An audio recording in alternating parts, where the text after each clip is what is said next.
I listened to an AI commentary on the Dhammapada. It's linked in the description. I don't remember offhand the LLM that was used, but the user fed the text into this model, and then what flows from it is a conversation, kind of formatted as a podcast between a man and a woman. And I don't know if it was programmed to be contemptuous, but it just seems to ooze with contempt. The first thing it does is it mocks the idea that the mind is the root of suffering. And it attributes that belief to our conceit. Like our mind has to be the source of suffering. But it's strange because the mind, the body, the human is the theater in which is the only theater we know of in which suffering can take place. So it's not a matter of the whole universe being impacted. It's just suffering is really exclusive to us. There are no problems in the universe apart from the ones that we see.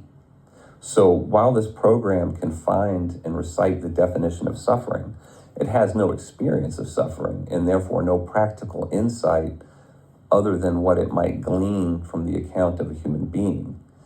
But even then, it doesn't have the ability to discern which accounts are credible because it has no apparatus to test these things.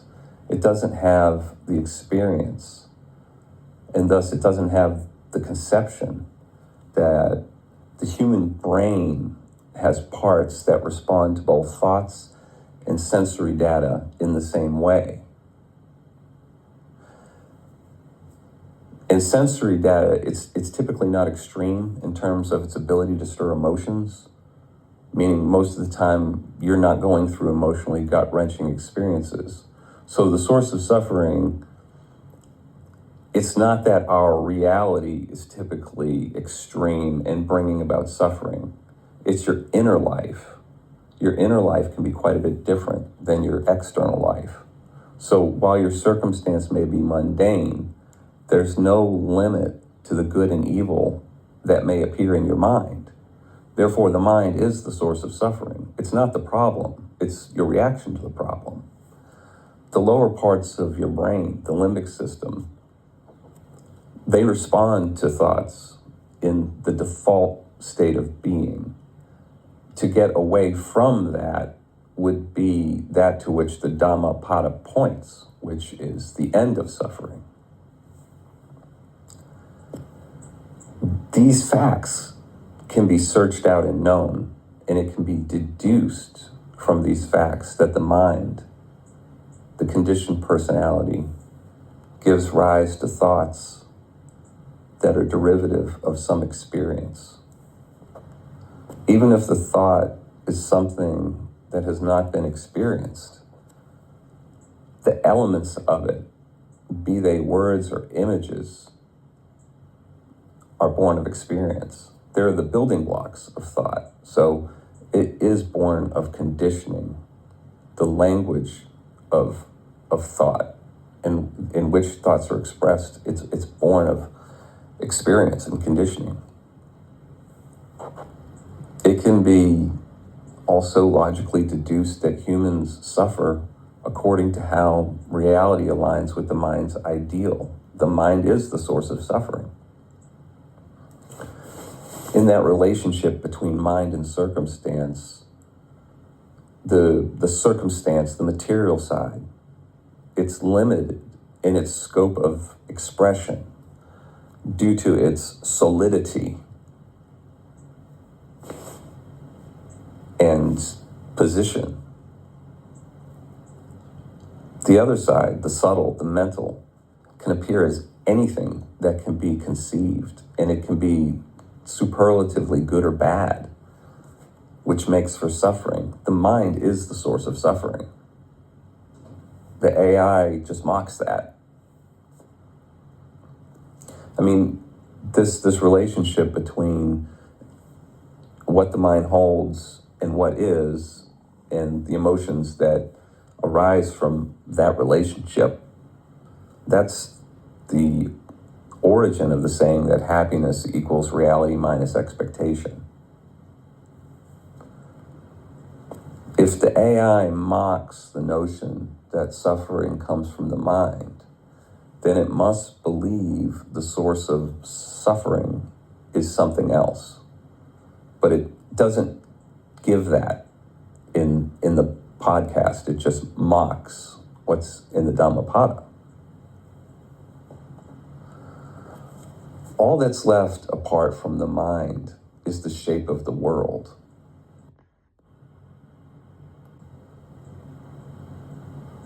But the shape of the world cannot cause suffering unless there is a mental ideal to which it can be compared and either lamented or celebrated. The mind is the conceptual self. Circumstance without mind to react to it can no more suffer than one hand can clap. If the AI knew where to look, it could logically deduce all this, but it can neither experience suffering nor its absence. And the absence of suffering is not just a deadness.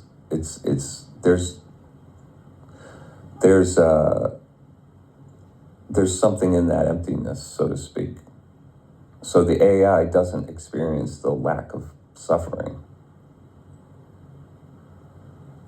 Human beings have the unique opportunity for liberation because there is ignorance. The AI experiences neither the suffering that comes from ignorance nor the peace of liberation. Therefore, it doesn't know how to spot the truth of suffering. It has no way to taste it and confirm its origin. It can thus have only a surface understanding of what is being written, and so it mocks. It cannot experience the Four Noble Truths, that there's suffering, that there's a cause of suffering, that there's a solution to suffering, and that is the Noble Eightfold Path. It can't experience suffering, so it can only read what is written on the subject, but it has no experiential way to measure and weigh the merits of each idea. It doesn't have the laboratory of the gross and subtle bodies and the energy body to corroborate and validate what it reads, as could you or I. It's likely that a different AI could give a more thoughtful and respectful analysis of the Dhammapada. This one seems programmed to mock and be contemptuous. After it mocks the notion that the mind is the source of suffering, it mocks the similes and stories given to illustrate the consequences of suffering, making light of the problem.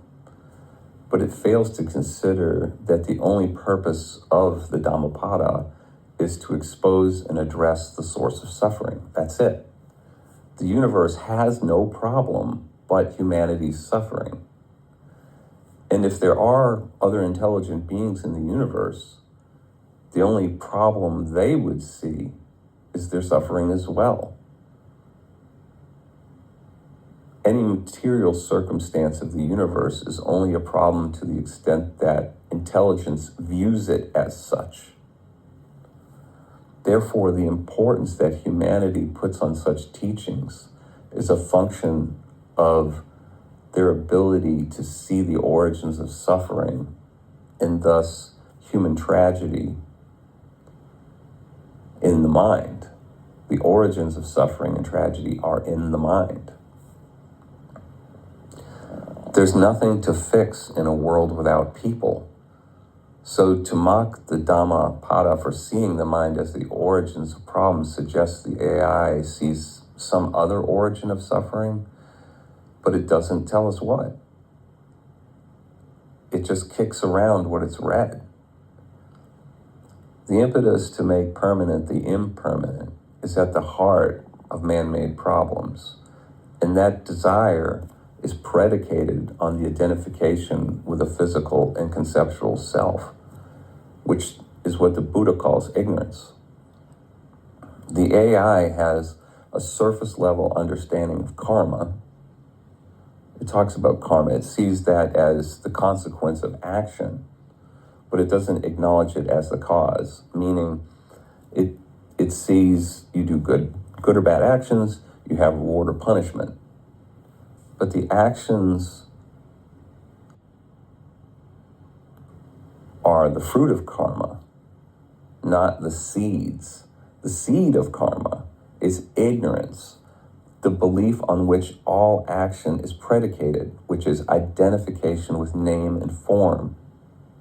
Without that, there can be no mind because there's no binary in the absence of ignorance. And to the extent that action is predicated on thought, action beyond like the animal level, karma is the mind. Body identification is its seed, and action is its fruit. Circumstance shapes the mind, and so long as there is the ignorance of body identification, there will be the feeling of winning and losing that motivates humans to bend the world to their will and creates what we perceive to be problems. The world's perfect without us. There's no problem.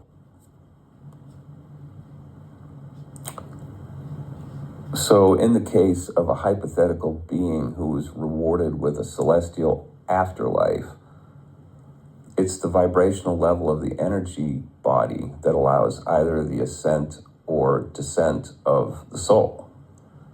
To get a sense of this, consider the state of being one would have as a disembodied awareness that still had the ability to feel bodily hunger and emotions. And I'm not saying that's what happens when we die. I have no experience with that. But if you consider how you would fare as a disembodied spirit who still had emotions and mental appetites and fleshly appetites, would you be a hungry ghost or not?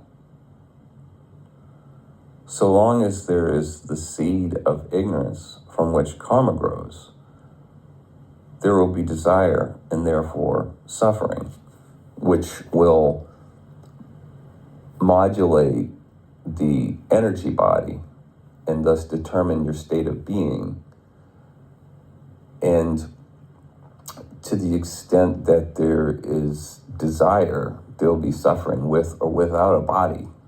And in terms of karma dictating either, a hell realm or a celestial realm, well, it's a function of suffering, which is a function of what's held in mind relative to what is. But if there's ignorance, then circumstance will have that consequence, that emotional consequence. So, anyway, these LLMs, at least this particular one, I've listened to it also talk about other religious texts, and it just basically mocks them. It doesn't have any understanding. And I can see how in the case of texts that describe just like supernatural activity and things like that's just a matter of believing it or not. And an AI would most likely see all those things just as stories with no truth to them, because it doesn't pay homage to any names. That's all.